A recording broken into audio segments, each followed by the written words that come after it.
introduction to our new police scuba divers. It is my distinct honor to introduce our officer in charge, Maritime Group, Police Brigadier General Leo R. Tolentino, sir.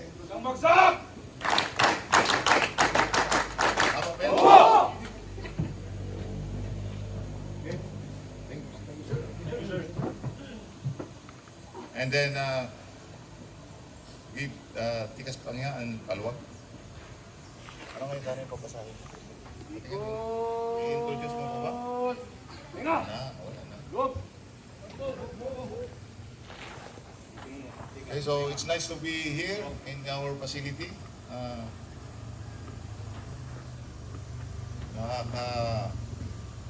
Nakaka-surprise na meron pala tayo ganitong facility. Although we have more work in progress, but at least we have this type of facility. And it's nice to know the name of this unit and facility, special waterborne operation school.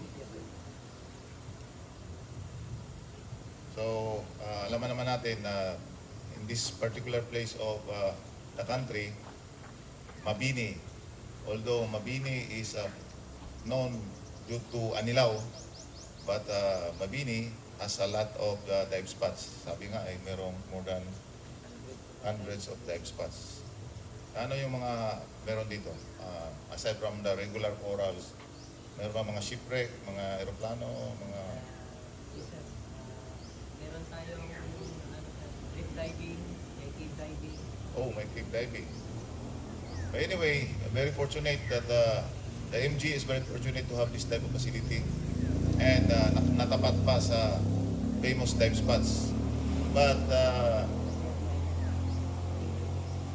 we have also Birdie Island. And to the officers and men of SWOS and to the graduates, are you aware of what Birdie Island is famous for? Hindi. What Birdie Island is famous for? Rainforest or Number one in the world's number one as far as marine biodiversity. Alam niyo ba yun? Marine biodiversity. Rich in marine biodiversity. And number one in the whole world. Hindi natin gaano alam yun. Nalaman ko yan mga 3 years ago. Because yung Birdie Island kasi very significant sa aking paglaki. Although I am from the Visayas, but I have no relatives as far as my family name sa Visayas because my family name is from Batangas. Actually, my father is from Batangas, doon lang nag-asawa sa Visayas. And during my college, high school and college days, pag during vacation, pumupunta kami sa Batangas at yung ancestral home namin ay nasa tapat ng Birdie Island. Yung father ko ay lumaking mangingisda, although dahil yun nga yung hanap buhay sa so sanay sa dagat. So kaya very yung Birdie Island sa paglaki ko. And we are here in Batangas and of course accessible lang naman yung Birdie Island sa atin. So gusto ko lang malaman nyo yun na as Filipinos, we should be proud of our Birdie Island dahil famous yan in the whole world. So, to everyone, good morning. Distinguished representative from the training service, Police Colonel Marlon Uluan, representing the Acting Director of the Training Service, Brigadier General Sugilon. Officers and personnel of the Maritime Group, of course, our Chief ARMD, Police Colonel Romel Javier, and the command and staff of the Special Waterborne Operation School. We have also here the Chief of RMU 4A, Police Colonel Dalmacia, and most especially to the graduates of this Police Scuba Divers course. Today marks a significant milestone in your professional journey. This ceremony is not mere the culmination of a rigorous training program. It is a celebration of discipline, perseverance, courage, and commitment to service. To our graduating police scuba divers, my warmest congratulations. You have successfully completed one of the most physically and mentally demanding specialized courses in the Philippine National Police. Ibang training, pwedeng sabay sa Agos lang, matapos lang yung training program, survive ka na. Dito, it's not about survival, it's about winning. So, if you say survival, that means nagiging distress ka na during your dive. So, it's about winning.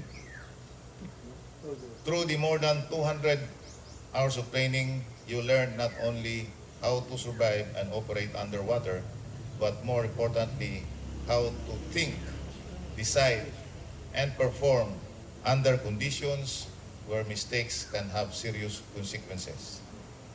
As police divers, you now possess a capability of that few officers have. You are prepared to perform search and rescue operations, underwater evidence recovery, disaster response, maritime law enforcement support, and other specialized missions that contribute directly to public and national security. However, beyond the technical skills and certifications you have earned, scuba diving teaches us valuable lessons that extend far beyond the water and into police service and life itself. Again, it teaches us beyond the water and into police service and life itself. First, diving teaches us the importance of remaining calm under pressure. Underwater, panic is often most dangerous than the problem itself. Kakarelate siguro kayo dyan. A diver who remains calm can think clearly, assess the situation, and take correct action. The same principle applies in policing. Whether responding to emergencies, leading operations, or making critical decisions, our effectiveness depends on our ability to remain composed, disciplined, and focused despite pressure and uncertainty. Second, diving teaches us the value of focus and situational awareness. Every diver must continuously monitor depth, air supply, currents, surroundings, and the location of his body. A momentary lapse in awareness can have serious consequences. Likewise, police officers must remain alert to changing situations, emerging threats, and opportunities to act decisively. Situational awareness is often the difference between success and failure, safety and danger. Third, diving teaches us the importance of planning. In preparation, divers live by a simple but powerful principle. Plan your dive and dive your plan. This lesson applies not only underwater, but also in police operations, leadership, and life itself. Every successful operations begins with planning. Every accomplishment begins with preparation.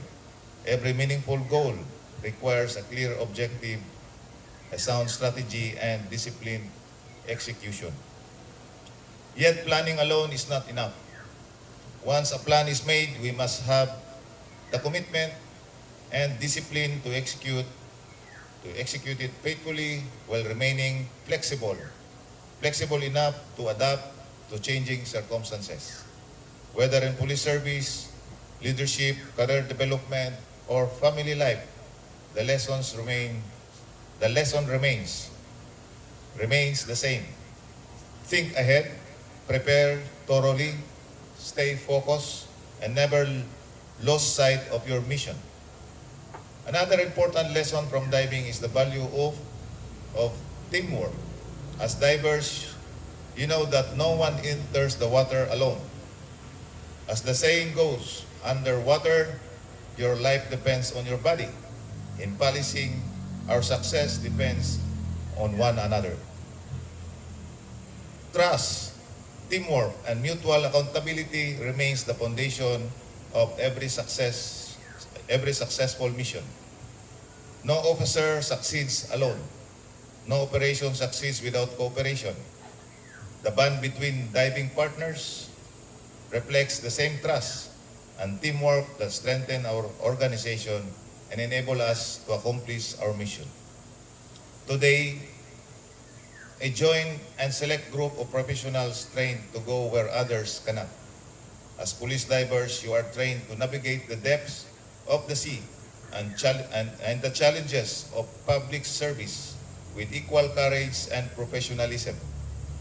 As you return to your respective units, I encourage you to carry forward the values you've learned throughout this course. Discipline, preparedness, professionalism, teamwork, courage, integrity, and service above self. As we continue to support the vision of a bagong PNP para sa bagong Pilipinas, the Maritime Group remains committed to enhancing capability, readiness, professionalism, and public trust through our bagong Maritime Group strategic deliverables. To the training service, the leadership of the training service, the instructors, and staff of the Special Waterborne Operations School, thank you for your dedication in producing competent, capable, and mission-ready maritime police. To our graduates, this ceremony marks not the end of your learning, but the beginning of a greater responsibilities. Continue to train, continue to improve, and continue to serve with honor, excellence, and allow me to end this reminder. In depths of the ocean, there are no shortcuts, only preparation, discipline, and courage. The same is true in police service. May you carry these values in every mission, every rescue, and every act of service to the Filipino people. Congratulations to the graduates of the Police Scuba Divers Course, Class 03021 MG 2026, 001 and 002. Mabuhay ang bagong Maritime Group, mabuhay ang bagong PNP, at mabuhay ang bagong Pilipinas. Maraming salamat at magandang umaga sa ating lahat.